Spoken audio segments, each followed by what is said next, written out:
మన తెలుగు సంస్కృతి ఛానల్కి స్వాగతం. బాలలు, ఈరోజు మనం ఈ వీడియోలో 10వ తరగతి సూక్తి సుధా పాఠం 2వ భాగాన్ని చెప్పుకుందాం.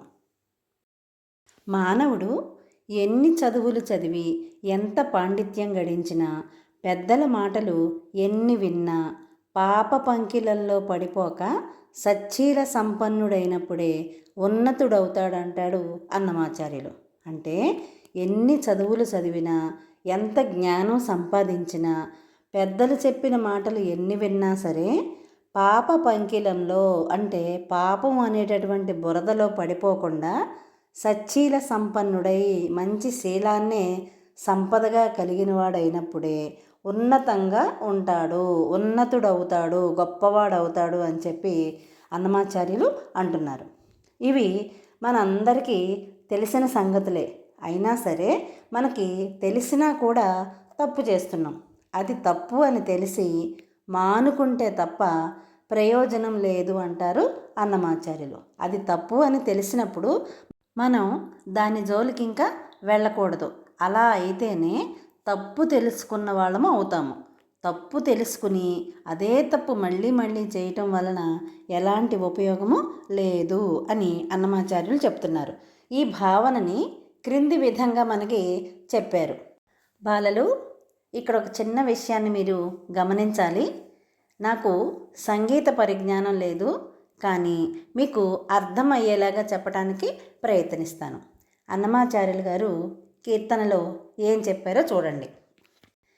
ఎంత చదివినా నేమి వినినా, ఎంత చదివినా నేమి వినినా, తన చింతయేల మాను సిరులేల కలుగు.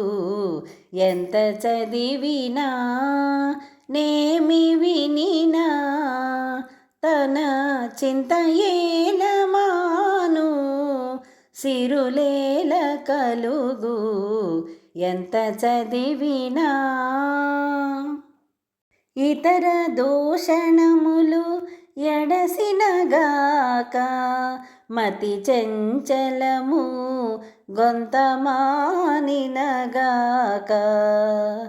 ఇతర దూషణములు ఎడసినగాక, మతి చంచలము గొంతమానినగాక.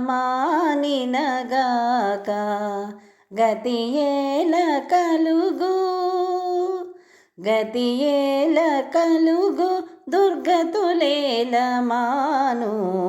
గతియేల కలుగు, దుర్గతులేల మాను. ఎంత చదివినా నేమి వినినా, తన చింతయేల మాను సిరులేల కలుగు. ఎంత చదివినా. దీని అర్థం కింద పేరాలో ఇచ్చారు చూడండి. ఎంత చదివినా ఏమి వినినా తన చింతయేల మాను, తన ఆలోచనల్ని మానుకోలేరు.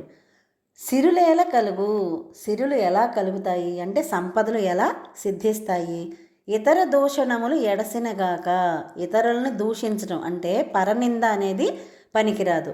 అలాగని ఆత్మప్రశంస కూడా మంచిది కాదు. ఆత్మప్రశంస అంటే తనని తాను మెచ్చుకోవటం, తనని తాను పొగుడుకోవటం, అది కూడా మంచిది కాదు.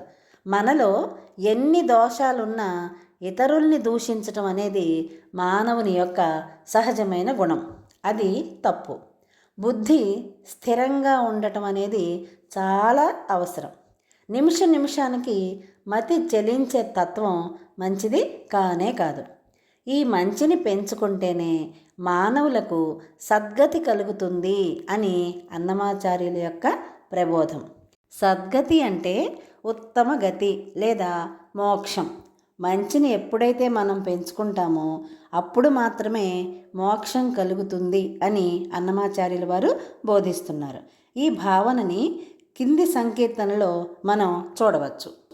పరధనములయాస పాసినగాక, అరిది నిందలు లేని ఎప్పుడుగాక పరధనముల యాస పాసినగాక అరిది నిందలు లేని ఎప్పుడుగాక విరసవర్తనము విడిచినగాక విరసవర్తనము విడిచినగాక పరమేల కలుగు నా పదలేల మాను పరమేల కలుగు నా పదలేల మాను. అంటే పరధనములకు ఆశ పడకూడదు. అంటే ఇతరుల సంపద కోసం మనం ఎప్పుడు కూడా ఆశ పడకూడదు. వారి సంపదని ఆశించకూడదు. దాన్ని వదిలివేసేయాలి ఆ ఆలోచనని. అలాగే అరిది నిందలు లేని ఎప్పుడుగాక నిందలు లేనటువంటి జీవితాన్ని మనం గడపాలి. విరసవర్తనము విడిచినగాక విరసవర్తనము అంటే చెడుగా లేదా క్రూరంగా ప్రవర్తించటం అనేదాన్ని విడిచిపెట్టేసేయాలి.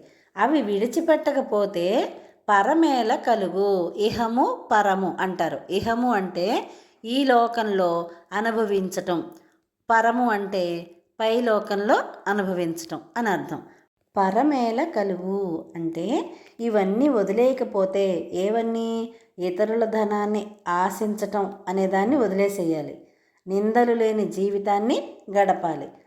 చెడుగా లేదా క్రూరంగా ప్రవర్తించటం మానేసేయాలి. ఇవన్నీ మానేయకపోతే పరము అనేది అంటే మోక్షం ఎలా కలుగుతుంది, ఆపదలు ఎలా పోతాయి అని అన్నమాచార్యులు గారు చెప్తున్నారు.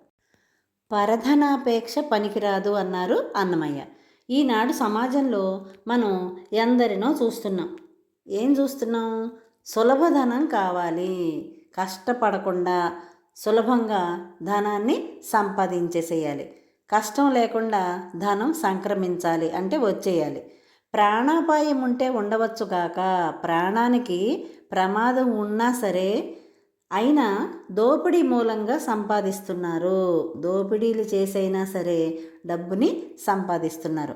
ఇది మంచిది కాదు, మంచి పద్ధతి కాదు. ఇది నిందల పాలు కాకుండా జీవించటం అనేది ఉత్తమమైనటువంటి లక్షణం. కానీ ఒక్కొక్కసారి మన తప్పిదం లేకున్నా అంటే మన తప్పు ఏమీ లేకపోయినా సరే నిందలు అనుమానాలు వస్తూ ఉంటాయి. అలాంటి వాటికి మనం చోటు ఇవ్వకుండా బ్రతకటం అనేది ముఖ్యం. ఇది కష్టసాధ్యమే కావచ్చు కాక ఇలా బ్రతకటం అనేది కష్టమే, కానీ అలవరుచుకోవటం అవసరం, అలవాటు చేసుకోవటం అవసరం అన్నమాట. సరస జీవనం గడపటం మానవుని మనుగడకు మంచిది. సరస జీవనం అంటే ఏమిటి? తృప్తికరంగా సామరస్యంతో అందరితో కలుపుగోలుతనంగా ఉండటం మానవుని మనుగడకు మంచిది. విరసవర్తనం తనకు తన తోటి వారికి దుఃఖాన్ని కలిగిస్తుంది. ఇందాక చెప్పుకున్నాం కదా మనం, విరసవర్తనం అంటే చెడుగా కానీ క్రూరంగా కానీ ప్రవర్తించడం వలన మనకే కాకుండా మనతో ఉన్నవారికి కూడా దుఃఖాన్ని కలిగిస్తుంది. విరసవర్తనాన్ని విడనాడటమే ముఖ్యం. ఎప్పుడైతే విరసవర్తనం మనలో వస్తోందో దాన్ని వెంటనే వదిలిపెట్టేసేయాలి. లేకపోతే మనకి మన పక్కనున్న వారికి కూడా చాలా ఇబ్బందులు కలుగుతాయి.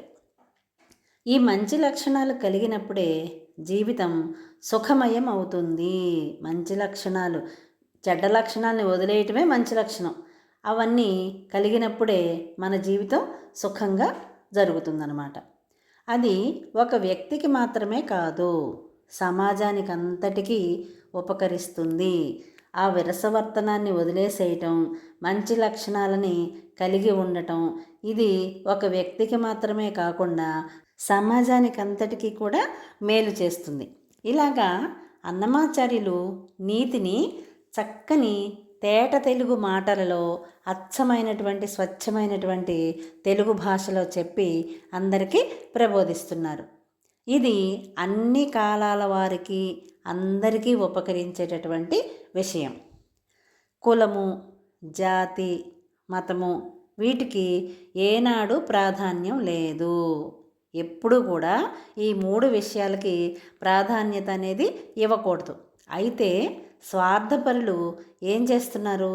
వాటికి అంటే కులమత జాతులకు భేదాలని అంతస్తులని కల్పిస్తున్నారు. అంటే నువ్వు ఎక్కువ కులం, నేను తక్కువ కులం, మీ మతం వేరు, మా మతం వేరు, ఇలాంటి కులమతాల చిచ్చులు పెట్టి సుఖంగా కలిసిమెలిసి బ్రతికే వారి మధ్య కూడా తగాదాలు పెడుతూ ఉంటారు. ఈనాడు మనం ఆ విషయం గమనించగలం. ఇప్పుడు చూస్తున్నాం కదా, కులాల పేరుతో మతాల పేరుతో సాటి మనుషుల్ని కూడా చంపేసుకునే స్థితిలో, అంటే దౌర్భాగ్య స్థితిలో ఇప్పుడు ప్రపంచ పరిస్థితులన్నీ కూడా ఉన్నాయి. ఒకవేళ కొందరు ఇలాంటి కల్పనలో, అంటే ఇలాంటి భేదాలని అంతరాలని సృష్టించినా సరే, అధికము హీనము అంటే ఎక్కువ తక్కువ అనే తేడాలు ఉన్నా సరే, నిక్క మెరిగిన వాడే మహాత్ముడు అంటారు అన్నమాచార్యులు. నిక్కము అంటే నిజం. ఇలా ఎన్ని భేదాలు సృష్టించినా సరే నిజాన్ని ఎవరైతే తెలుసుకుంటారో వాళ్ళే మహాత్ముడు, అంటే గొప్పవాడు అని చెప్పి అన్నమాచార్యులు అంటున్నారు. ఎన్ని చదివినా, ఎన్ని వేషధారణలు అంటే ఎన్ని వేషాలు ధరించినా అందులో ఉన్నటువంటి నీతిని గ్రహించి మసలుకోవాలి, ఉన్నతంగా ఎదగమన్నారు. అదే జీవిత లక్ష్యం కూడా కావాలి అని చెప్పి అన్నమయ్య చెప్పారు. ఈ భావనని మనం పరిశీలిస్తే దాన్ని ఒక గేయం రూపంలో చెప్పారు అన్నమాచార్యుల వారు. ఇప్పుడు ఆ గేయాన్ని చూద్దాం. తనకేడ చదువులు, తనకేడ శాస్త్రాలు, తనకేడ చదువులు, తనకేడ శాస్త్రాలు, మనసు చెంచల బుద్ధి మానీనా, మనసు చెంచల బుద్ధి మానీనా, తనకేడ చదువులు, తనకేడ శాస్త్రాలు. జడ్డు మానవుడు చదువనాశ, జడ్డు మానవుడు చదువనాశ, వడ్డివారుగాక వదలీనా, వడ్డివారుగాక వదలీనా, గుడ్డి కుక్క సంతకు బోయి తిరిగిన, గుడ్డి కుక్క సంతకు బోయి తిరిగిన, దుడ్డు పెట్లే కాక దొరకేనా, దుడ్డు పెట్లే కాక దొరకేనా, దేవదూషకుడై తిరిగేటి వానికి, దేవదూషకుడై తిరిగేటి వానికి, దేవతాంతరము తెలిసినా, దేవదూషకుడై తిరిగేటి వానికి, దేవతాంతరము తెలిసినా, సేవాపరుడుగాక పావనమతి అయి పరగినా, సేవాపరుడుగాక పావనమతి అయి పరగినా, తనకేడ చదువులు, తనకేడ శాస్త్రాలు, మనసు చెంచల బుద్ధి మానీనా, తనకేడ చదువులు, తనకేడ శాస్త్రాలు. అంటే ఈ చదువులు ఎందుకు, ఈ శాస్త్రాలు ఎందుకు? మనసు చెంచల బుద్ధి మానాలి కదా.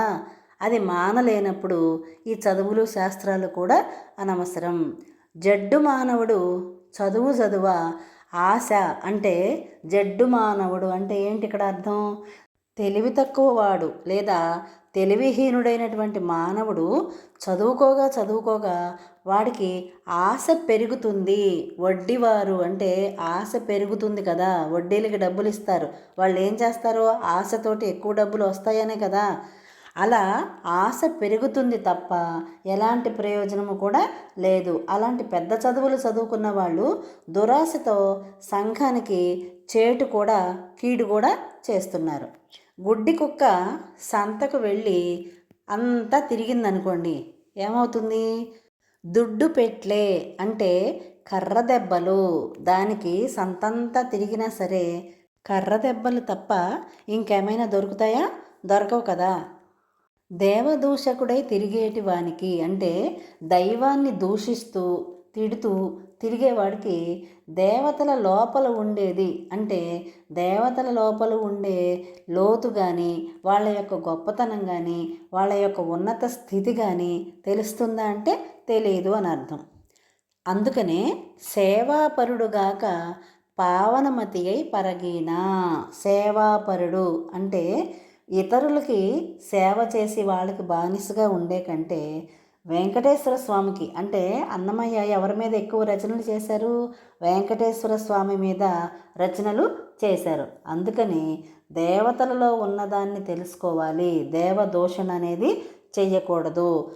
దేవతలకి సేవాపరుడుగా ఉండాలి. అలా ఉంటేనే పవిత్రమైనటువంటి బుద్ధి కలిగిన వాడిగా మనిషి జీవిస్తాడు. చంచలమైన బుద్ధితో కాకుండా మనిషి పవిత్రమైనటువంటి బుద్ధితో ఉండాలంటే ఎల్లప్పుడూ కూడా పరమాత్మ సేవలోనే నిమగ్నమై ఉండాలి అని అన్నమయ్య చెప్తున్నారు. ఈ విషయాన్నే తర్వాత వేమన తన శతక పద్యాలలో కులము కన్నా గుణము మిన్న అని తెలిపారనమాట. మానవుడు బానిసగా బ్రతకటం కంటే భగవంతునికి దాసుడిగా ఉండటం మంచిది అని అంటారు అన్నమాచార్యులు. స్వలాభాపేక్ష కోసం పరులను కొలుచుట కంటే ఇతరులను యాచించటం కంటే హైన్యము దైన్యము లేదంటాడు ఆయన.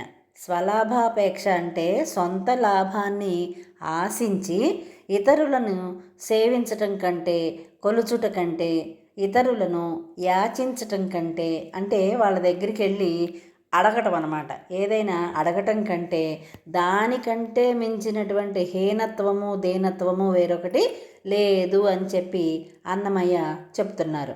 దీన్ని ఒక పాట రూపంలో అన్నమాచార్య కీర్తన మనకి తెలియజేస్తోంది.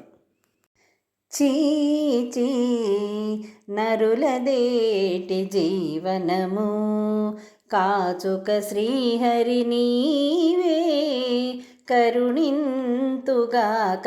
చీచీ నరులదేటి జీవనము కాచుక శ్రీహరి నీవే కరుణింతుగాక. చీచీ నరులదేటి జీవనము. అడవిలో మృగజాతి అయినా గావచ్చుగాక వడిని తరుల గొలువగా వచ్చునా. అడవిలో మృగజాతి అయినా గావచ్చుగాక వడిని తరుల గొలువగా వచ్చునా. ఉడివోయిన పక్షి అయి ఉండనైనా వచ్చుగాక. ఉడివోయిన పక్షి అయి ఉండనైనా వచ్చుగాక. విడువకెవ్వరినైనా వేడవచ్చునా. విడువకెవ్వరినైనా వేడవచ్చునా. చీచీ నరులదేటి జీవనము కాచుక శ్రీహరి నీవే కరుణింతుగాక. చీచీ నరులదేటి జీవనము కాచుక శ్రీహరి నీవే కరుణింతుగాక. చీచీ నరులదేటి జీవనము. ఈ కీర్తన ద్వారా అన్నమాచార్యులు మనకి ఏం చెప్తున్నారు? చీచి, నరులది ఏటి జీవనము, ఎలాంటి జీవితము నరులది? కాచుక శ్రీహరి నీవే కరుణింతుగాక. ఓ శ్రీహరి, నీవే మమ్మల్ని కరుణించాలి. అడవిలో మృగజాతి అయినా కావచ్చుగాక, అడవిలో జంతువైనా సరే పర్వాలేదు, కానీ ఇతరులను కొలువగవచ్చునా? ఇతరులకి ఊడిగం చేయటం మంచిదేనా అంటే మంచిది కాదు అని అర్థం. ఊడిపోయిని పక్షిగా ఉండొచ్చు కానీ, అంటే వ్యర్థం కానటువంటి పక్షిగానైనా పుట్టవచ్చు కానీ ఎవ్వరినీ కూడా వేడకూడదు, ఇతరులకి బానిసగా బ్రతకకూడదు అని అన్నమాచార్యులు చక్కగా వివరించారు. ఒక ప్రాణి అడవిలో జంతువైనా పర్వాలేదు కానీ ఇతరులకు ఊడిగం చేయటం మంచిది కాదు అంటారు. అలాగే పక్షిగా జన్మించినా మంచిదే కానీ పరులను వేడుకోవటం సముచితం కాదంటారు. నిజమే కదా.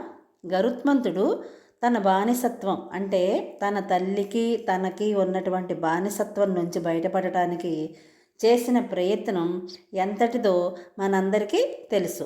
ఈ ఆధునిక యుగంలో కేవలం వ్యక్తులే కాదు, దేశాలే స్వాతంత్ర్యం కోసం ఎన్నెన్నో త్యాగాలైనా సరే చేసి సాహసించి సాధించుకున్నాయి. సభ్య సమాజంలో అందరూ సమానమేనని నిరూపించాయి.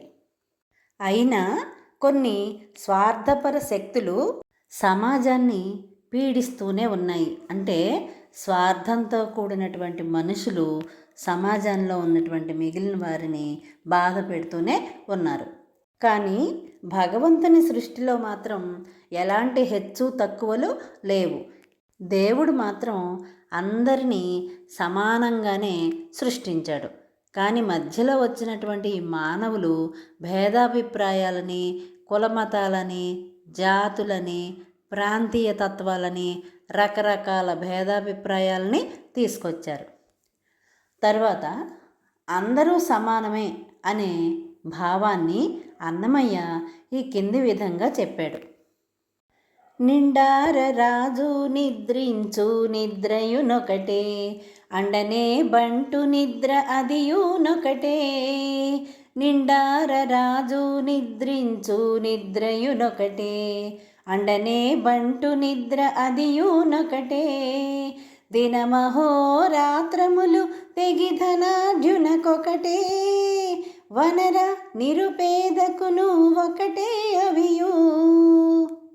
కొరలి శిష్టాన్నములు గొనునాకలొకటే, తిరుగు దుష్టాన్నములు తినునాకలొకటే. కొరలి శిష్టాన్నములు గొనునాకలొకటే, తిరుగు దుష్టాన్నములు తినునాకలొకటే. పరగా దుర్గంధములపై వాయు ఒకటే, వరుస పరిమళముపై వాయు ఒకటే.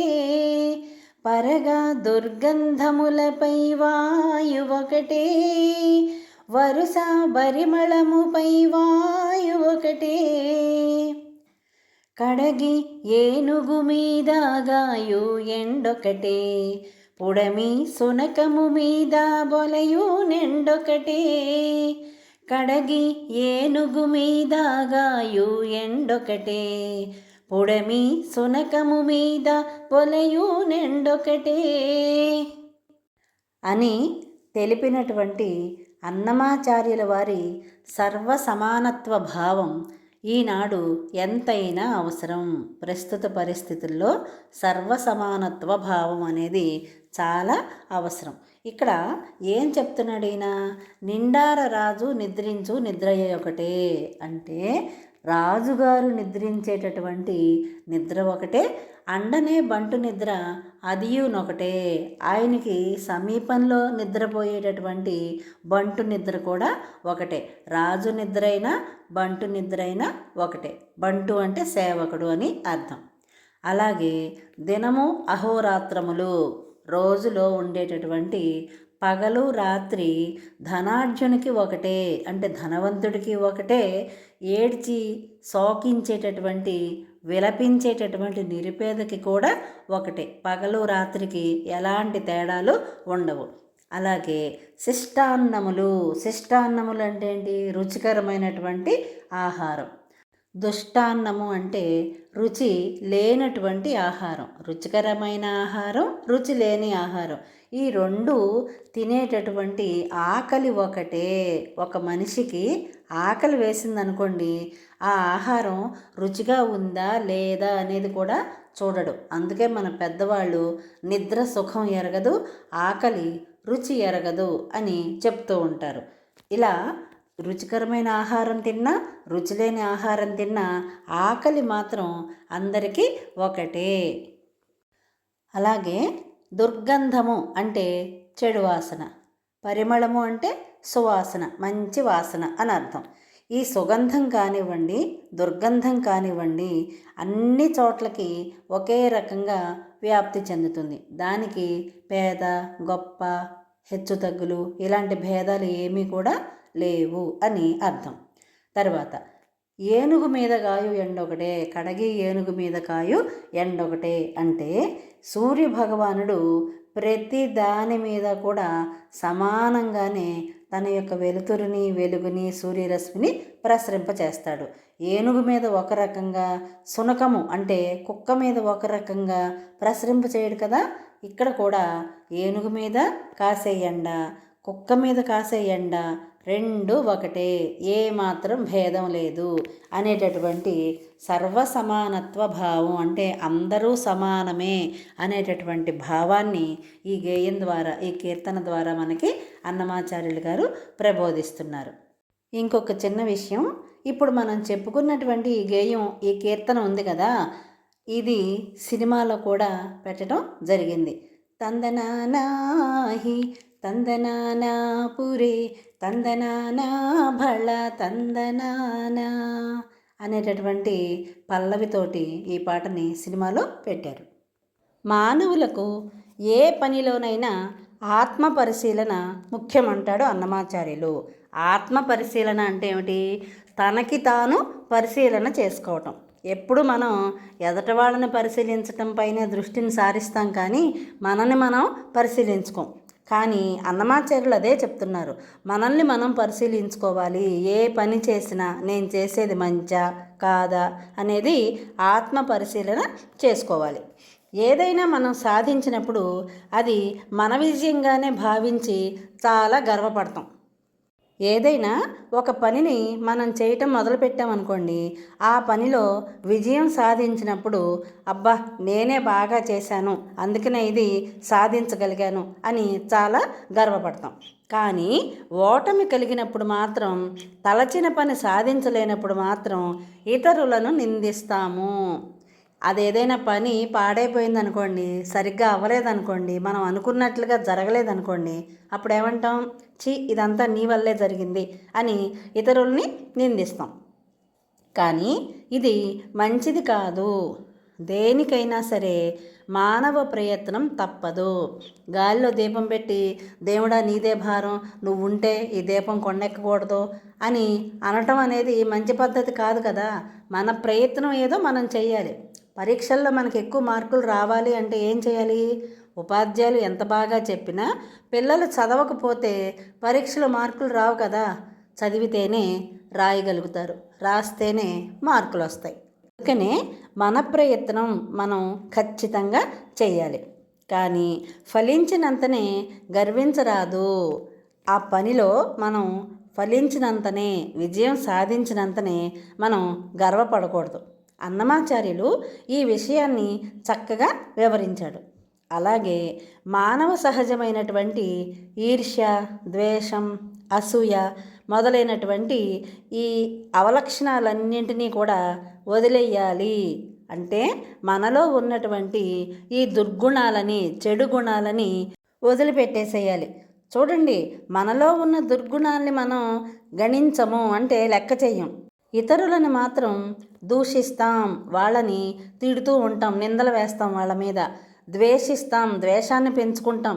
గేలి చేస్తాం, అంటే అవహేళన చేస్తాం, ఎగతాళి చేస్తాం, చులకనగా చూస్తాం, అసహ్యించుకుంటాం. చిచ్చి నువ్వంటే నాకు ఇష్టం లేదు, పో అవతలకి అని చెప్పి వాళ్ళని అసహ్యించుకుంటాం.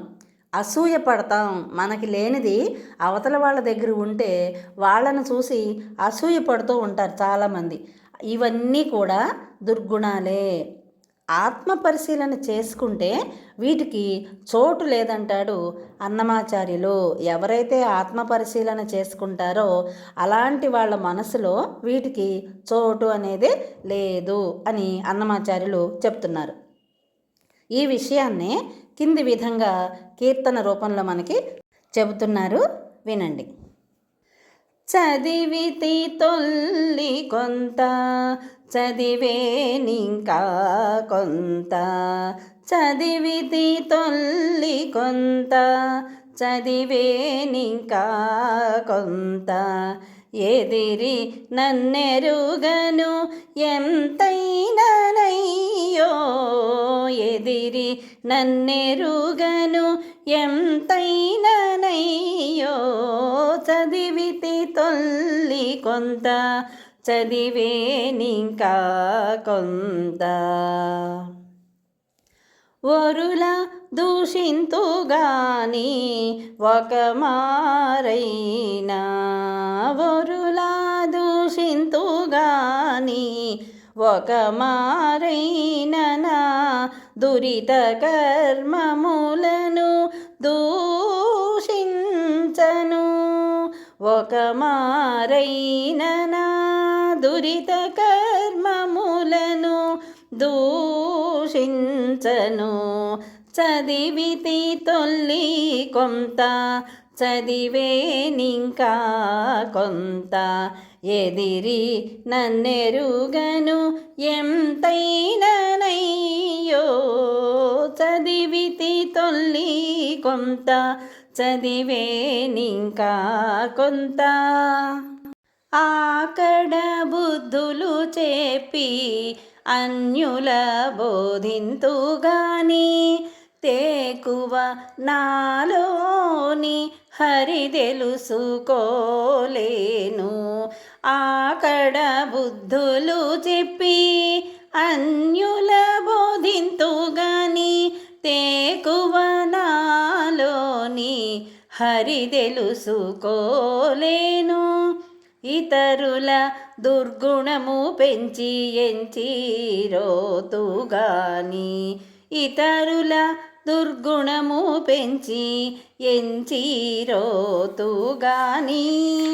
మతిలో నాయాసలు మానలేను. ఇతరుల దుర్గుణము పెంచి ఎంచిరోతుగాని, మతిలో నాయాసలు మానలేను. ఇక్కడ అన్నమయ్య మనకి ఏం చెప్తున్నాడు?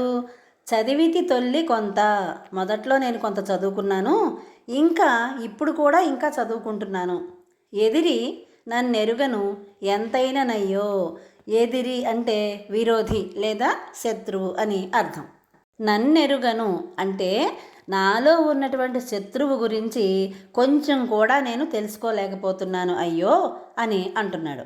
ఇంకా వరుల దూషింతుగాని ఒక మారైనా నా దురిత కర్మములను దూషించను.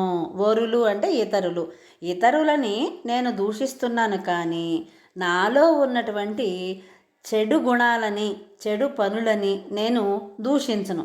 అంటే నాలో ఎన్ని చెడ్డ గుణాలు ఉన్నా సరే నన్ను నేను దూషించుకోను, కానీ అవే చెడ్డ గుణాలు ఇతరుల్లో ఉంటే మాత్రం వాళ్ళని నేను దూషిస్తున్నాను.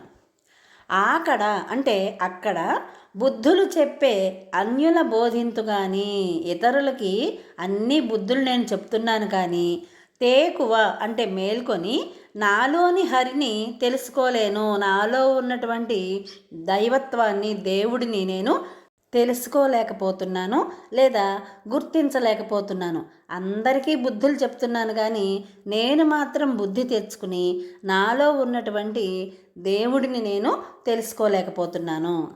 ఇతరుల దుర్గుణము పెంచి ఎంచి రోతుగాని, ఇతరులలో ఉన్నటువంటి దుర్గుణాలని, చెడ్డ గుణాలని బాగా ఎక్కువగా చేసి చూస్తూ మాట్లాడుతున్నాను కానీ నాలో ఉన్నటువంటి ఆశలు, నా మదిలో, నా బుద్ధిలో ఉన్నటువంటి ఆశల్ని మాత్రం నేను వదులుకోలేకపోతున్నాను.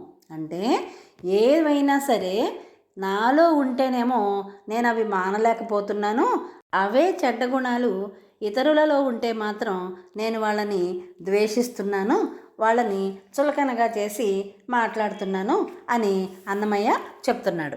అన్నమయ్య తనను గూర్చి తాను చెప్పుకున్న అది అందరికీ అన్ని వేళలా ఆత్మ పరిశీలనకు ఉపకరించే ప్రబోధం అది. ప్రబోధము అంటే ఏంటి? మనలో నిద్రాణమై ఉన్నటువంటి శక్తిని మేల్కొల్పటానికి చేసేటటువంటి బోధ. తరువాత చూడండి, సోమరితనం మంచిది కాదు అని తెలియచేస్తూ అలాంటి సోమరిపోతుల్ని, పరుల సొమ్ముని సొంతం చేసుకోవాలి అని ప్రయత్నించే వారిని మిక్కిలి గర్హించాడు. గర్హించటం అంటే నిందించాడు అని అర్థం. అలాంటి వారిని బాగా నిందించాడు. ఎలాంటి వారిని? సోమరిపోతుల్ని, ఏ పని చేయకుండా ఇతరుల సొమ్ముతోటి జల్సా చేయాలి, వాళ్ళ సొమ్మునంతటిని సొంతం చేసేసుకోవాలి అని ఎవరైతే ప్రయత్నిస్తారో అలాంటి వాళ్ళని బాగా నిందించాడు. ఛాయాపహారులైన వారిని అసహ్యించుకున్నాడు. ఛాయాపహారులు అంటే పైన చెప్పుకున్నాం కదా, వేరే వాళ్ళ సొమ్ముని సొంతం చేసుకోవాలి అని అనుకునేవాళ్ళు. దేనినైనా సాధించటానికి శక్తిని కూడగట్టుకోవాలి. మనం ఏదైనా ఒక పని చేయాలంటే దానికి కావలసినటువంటి శక్తి సామర్థ్యాలని మనం కూడగట్టుకోవాలి. అప్పుడు ఆ పనిని మొదలు పెట్టాలి. ఆ శక్తి సామర్థ్యాలతో అనుకున్న దాన్ని సాధించగలగాలి అని చెబుతూ ఇతరుల సొమ్ములతో గొప్పవారం కావాలనే భావన కలిగినటువంటి వాళ్ళని ఈ విధంగా గర్హించాడు అన్నమాచార్యులు. ఇలా నిందించాట అన్నమాచార్యులు. వెర్రులాల మీకు వేడుక గలిగితేను అర్రు వంచి తడు కల్లగరాదా. వెర్రులాల మీకు వేడుక గలిగితేను అర్రు వంచి తడు కల్లగరాదా. ముడిచి వేసిన పువ్వు ముడువ యోగ్యముగాదు. ముడిచి వేసిన పువ్వు ముడువ యోగ్యముగాదు. పడినొకరు చెప్పిన ప్రతి చెప్పబోతేను. బడినొకరు చెప్పిన ప్రతి చెప్పబోతేను. వెర్రులాల మీకు వేడుక గలిగితేను అర్రు వంచి తడు కల్లగరాదా అంటూ చాలా కఠినంగా గర్హించాడు. చాలా కఠినంగా చెప్పాట, నిందించాట. ఏమని? వెర్రులాల అంటే ఓ సోమరిపోతుల్లారా, మీకు వేడుక కలిగితేను, మీకు ఏదైనా చెయ్యాలి అని ఆనందం కలిగితే అర్రు వంచి అంటే సొంతంగా ప్రయత్నం చేసి, తడుకల్లగా రాదా. తడుక అంటే ఆలస్యం చేయకుండా. అంటే మీకు ఏదైనా చేయాలి అనిపించినప్పుడు ఆలస్యం చేయకుండా సొంతంగా ప్రయత్నం చేసి చూడండి. ఇక్కడ ఏం చెప్తున్నాడు? ఆలస్యం చేయకుండా సొంతంగా ప్రయత్నం చేయమంటున్నాడు, త్వరగా. ఎందుకంటే వాళ్ళు అసలే సోమరిపోతులు. ఇప్పుడు చెయ్యాలనుకుంటారు, ఆ బద్ధకం వచ్చిందనుకోండి మళ్ళీ వెంటనే ఎవరు చేస్తారులే అని చెప్పి ఆగిపోతారు. అందుకనే మీకు చెయ్యాలి అనిపించినప్పుడు ఆలస్యం చేయకుండా వెంటనే ప్రయత్నం చేయండి సొంతంగా అని చెప్తున్నాడు. ఇంకా ఏం చెప్తున్నాడు? ముడిచివేసినటువంటి పువ్వు ముడవటానికి యోగ్యము కాదు. యోగ్యము అంటే అర్హత అని అర్థం. ముడిచివేసిన పువ్వు, ఒకసారి పెట్టుకున్న పువ్వు కానీ లేకపోతే ముడుచుకుపోయినటువంటి పువ్వు కానీ మళ్ళీ పెట్టుకోవటానికి అర్హత కలిగి ఉండదు కదా. ఇది ఎవరు చెప్పినా చెప్పకపోయినా ఇదే నిజం అని అన్నమయ్య చాలా కఠినంగా నిందిస్తూ ఆ సోమరిపోతులకి చెప్పాడు. నిజమే, ఇలాంటి వాటికి దూరమైనప్పుడు నిజశక్తి ప్రకాశిస్తుంది. ఎలాంటి వాటికి దూరం అవ్వాలి? సోమరితనానికి, ఇతరుల సొమ్ముతో గొప్పవాళ్ళం కావాలి అనే ఆలోచనలకి దూరమైనప్పుడు మాత్రమే మనలో ఉన్నటువంటి నిజమైన శక్తి ప్రకాశిస్తుంది, అంటే వెలుగులోకి వస్తుంది. ఆత్మవిశ్వాసం పెరుగుతుంది. నేను ఈ పని చెయ్యగలను అనేటటువంటి నమ్మకం, మన మీద మనకి నమ్మకం పెరుగుతుంది, మంచిని పెంచుతుంది. బయటి శత్రువుల్ని జయించే ముందు అంతఃశత్రువులైన అరిషడ్వర్గాల్ని జయించవలసి ఉంటుంది. అరిషడ్వర్గాలు అంటే అక్కడ ఇచ్చాడు చూడండి, 6 ఉంటాయి. కామము, క్రోధము, లోభము, మోహము, మదము, మాత్సర్యము. ఈ 6 దుర్గుణాలని కూడా అరిషడ్వర్గాలు అని అంటారు. ఇవి మనలోనే ఉండేటటువంటి అంతఃశత్రువులు, మన లోపల ఉండేటటువంటి శత్రువులు. బయట శత్రువులు అయితే మనకి కనిపిస్తారు, కానీ ఇవి మన లోపల ఉండేటటువంటి అంతఃశత్రువులు. మన ప్రవర్తన ద్వారా ఇవి బయటపడతాయి అన్నమాట. అందుకని ఆ అరిషడ్వర్గాలు మనపై అధికారం వహించి మనల్ని వశపరుచుకుంటాయి, వాటి అధీనంలో మనల్ని పెట్టుకుంటాయి అన్నమాట. వాటిని జయించటానికి ఆత్మ నిగ్రహం, మనల్ని మనం నిగ్రహించుకోవటం అనేది చాలా అవసరమని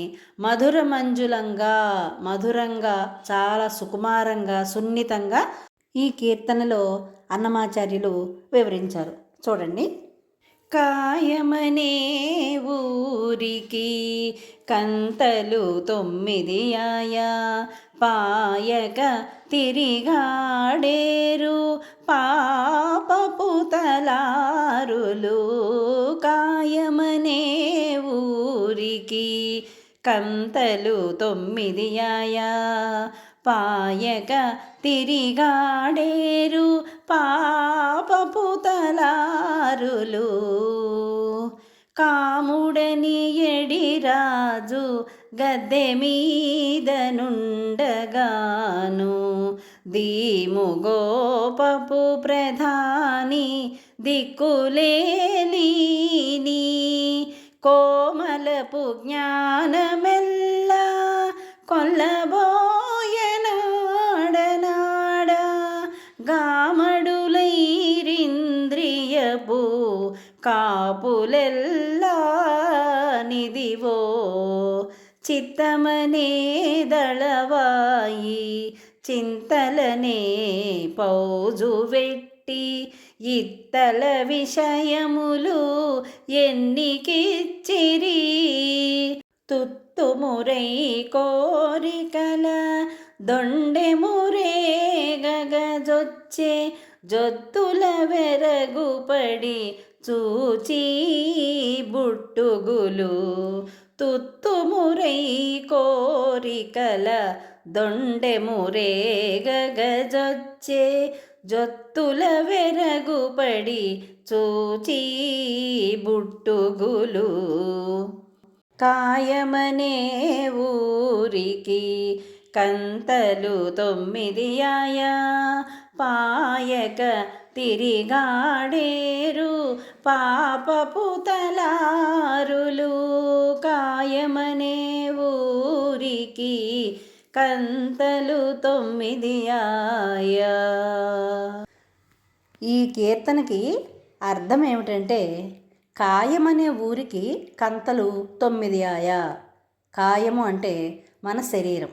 మన శరీరం అనేటటువంటి ఊరికి కంతలు 9 ఉంటాయట. కంతలు అంటే చిల్లులు లేదా రంధ్రములు అని అర్థం. నవరంధ్రాలతో కూడినటువంటిదే మన శరీరం. ఈ శరీరానికి పాయక తిరిగాడేరు పాపపు తలారులు. మన శరీరంలో పాపాలు అనేటటువంటి తలారులు తిరుగుతూ ఉంటారట. తలారులు అంటే ఎవరు? శిక్షలు వేసేటప్పుడు తలలు నరుకుతారు చూసారా, ఆ తలలు నరికే వృత్తి కలవాళ్ళని తలారులు అని అంటారు. ఈ తలారులు ఎవరు? పాపాలు. పాపాలనే తలారులతో పోలుస్తున్నారు ఇక్కడ అన్నమాచార్యులు. కాముడనేడి రాజు గద్దె మీద నుండగాను. కాముడు అంటే మన్మధుడు, కోరికలని పుట్టించేవాడు అని అర్థం. ఈ మన్మధుడు అనేటటువంటి రాజు మన శరీరం అనేటటువంటి సింహాసనం మీద కూర్చుని దీముగోపపు ప్రధాని దిక్కులేలేని కోపం అనే ప్రధానమంత్రితో కలిసి రాజ్యాన్ని ఏలతాట. అంటే మన శరీరం అనేటటువంటి రాజ్యాన్ని పరిపాలిస్తాట.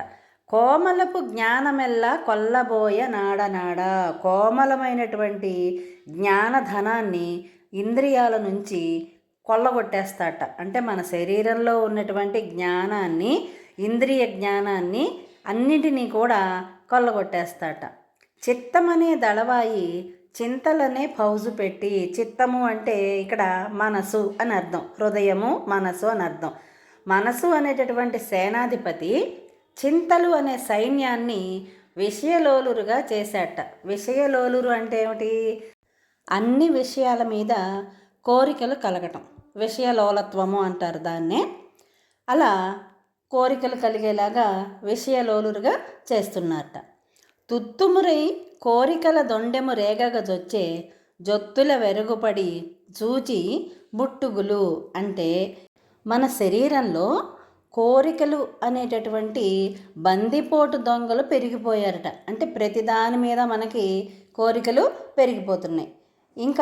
ఇక లాభం లేదు అనుకుని వెంకటేశ్వరుడు జీవుని రాజుని చేసే పరిస్థితి చక్కదిద్దాడట. అంటే మన దేవుడు ఎవరైతే మనం నమ్ముకుంటామో ఆ దేవుడు మన శరీరంలో ఉండేటటువంటి జీవుడు అంటే మన ప్రాణాన్ని, మన జీవాన్ని చక్కదిద్దేటటువంటి పరిస్థితిని తీసుకొచ్చాట. అంటే ఏంటి? మన శరీరంలో ఉండేటటువంటి ఉండకూడని విషయాలన్నింటినీ, పనికిరాని కోరికలని, పాపాలని అన్నింటినీ కూడా పారద్రోలి జ్ఞానాన్ని మన శరీరంలో నింపి మనల్ని చక్కదిద్దాడు అని ఈ కీర్తనకి అర్థం.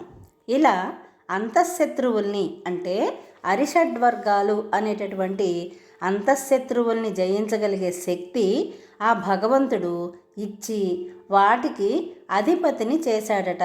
మనల్ని అధిపతిని చేశాడట. ఇది అందరికీ అవసరమే, ఏ ఒక్కరికో కాకుండా ప్రతి ఒక్కళ్ళకి అవసరమే. వీటిని జయించటం సాధన వలనే జరుగుతుంది. ఈ అరిషడ్వర్గాలని జయించటం అనేది మనం ప్రయత్నం చేస్తే తప్పకుండా మనం దాన్ని సాధించగలుగుతాం. మానవ జీవితమే ఒక నాటకం. అంటే మన జీవితం నాటకం లాంటిది. సులభంగా అందరికీ అర్థమయ్యే రీతిలో జీవిత తత్వాన్ని తెలిపారు అన్నమాచార్యులు. జీవిత తత్వం ఏమిటి అనేది అందరికీ అర్థమయ్యే రీతిలో చెప్పారట. ఎంత చదివినా, ఎంత విన్నా, ఎంత శాస్త్ర చర్చ చేసినా, ఎంత విజ్ఞానాన్ని సంపాదించినా మన జీవితంలో రెండు ఘట్టాలు ఉంటాయి. అవి ఏమిటంటే, ఒకటి పుట్టడం, రెండు గిట్టటం. పుట్టడం అంటే ఏమిటి? మనం జన్మించటం. గిట్టటం అంటే చనిపోవటం. తక్కిన నడిమిదంతా నాటకం. పుట్టటానికి చనిపోవటానికి మధ్యలో ఉండే జీవితం అంతా కూడా నాటకం లాంటిదే అనే విషయాన్ని ఇక్కడ ఒక కీర్తన ద్వారా అన్నమాచార్యులు గారు సులభంగా మనకి తెలియజేస్తున్నారు. వినండి.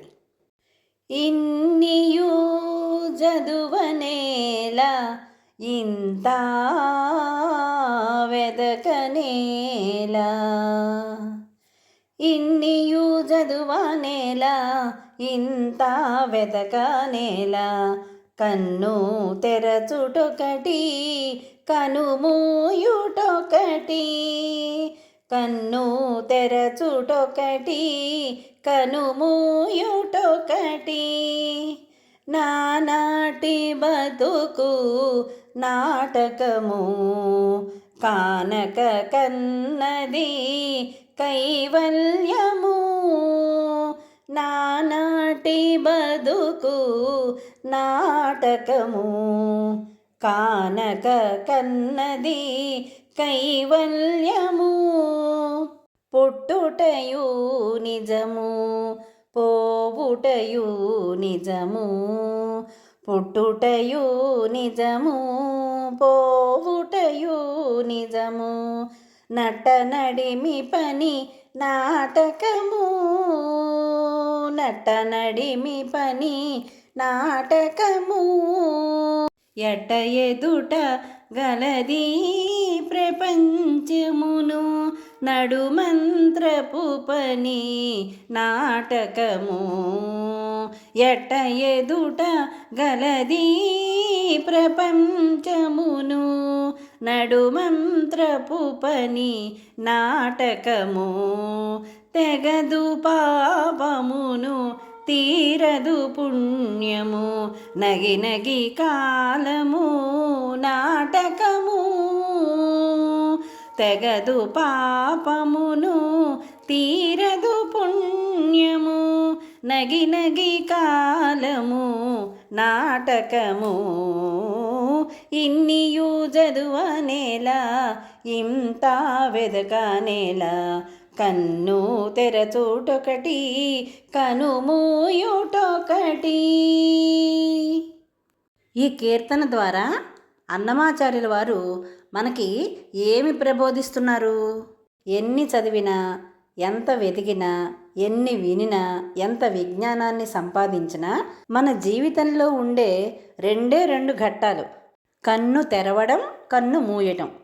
చూడండి ఎంత చిన్న పదంతో ఎంత అర్థం వచ్చేలాగా చెప్తున్నారో ఇక్కడ. కన్ను తెరవటం అంటే జన్మించటం, కన్ను మూయటం అంటే మరణించటం. ఈ నానాటి బతుకు నాటకము. కన్ను తెరవటానికి, కన్ను మూయటానికి మధ్యలో ఉండేటటువంటి ఈ బ్రతుకంతా కూడా నాటకము లాంటిదే. మోక్షానికి మనం ప్రయత్నం చేయాలి. మోక్షం తెచ్చుకోవటం కోసం, మోక్షం పొందటం కోసం మనం ప్రయత్నం చేయాలి. పుట్టుటయు నిజము, పోవుటయు నిజము. పుట్టటం ఎంత నిజమో పోవటం కూడా అంతే నిజము. నట్టనడిమి పని నాటకము. ఈ మధ్యలో ఉన్నటువంటి జీవితం అంతా కూడా నాటకమే. ఎట్ట ఎదుట గలది ప్రపంచము. మన ప్రపంచం అంతా కూడా మన ఎదురుగుండా కనిపిస్తోంది, కానీ నడమంత్రపు పని మాత్రం నాటకం లాంటిదే. పాపము తెగదు, పుణ్యము తీరదు. ఈ కాలమంతా కూడా నాటకమే అని తెలిపాడు. ఈ నాటకమైనటువంటి బ్రతుకు నుంచి విముక్తి పొందాలని ఆకాంక్షిస్తారు. విముక్తి పొందటం అంటే ఏమిటి? మోక్షాన్ని పొందటం కాదు, అది అందరికీ హెచ్చరిక. అది ఆకాంక్షించటం కాదు, అందరినీ హెచ్చరించడం అన్నమాట. అందుకే వృధాగా కాలం గడపటం సముచితం కాదు. ఎవ్వరు కూడా కాలాన్ని వృధాగా గడపకూడదు. ఏ పని చేయకుండా కాలక్షేపం లేక కాలాన్ని గడిపేసేయకూడదు. కాలము, ప్రాయము ఈ రెండు కూడా గడిచిపోతున్నాయి. కాలం, ప్రాయం అంటే వయసు అన్నమాట. ఈ రెండు కూడా గడిచిపోతే మళ్ళీ వెనక్కి తిరిగి రావు. ఇది మంచిది కాదు అని అన్నమయ్య యొక్క భావన. ఇది సమస్త మానవాళికి అన్నమయ్య చేసినటువంటి ప్రబోధం. బాగుంది కదా పాఠం? ఇక్కడ ఆలోచించండి, చెప్పండి అనే శీర్షికలో 140వ పేజీలో 2 ప్రశ్నలు ఇచ్చారు కదా, అవి చూడండి ఒకసారి. మనసు ఎటువంటిది? మన మనసు ఎలాంటిదని చెప్పుకున్నాం మనం? స్థిరత్వం లేనిది, చంచలమైనది. 2వ ప్రశ్న, మానవుడు ఎప్పుడు ఉన్నతుడవుతాడు? అంటే గొప్పవాడు ఎప్పుడవుతాడు? మనిషి ఎప్పుడవుతాడు?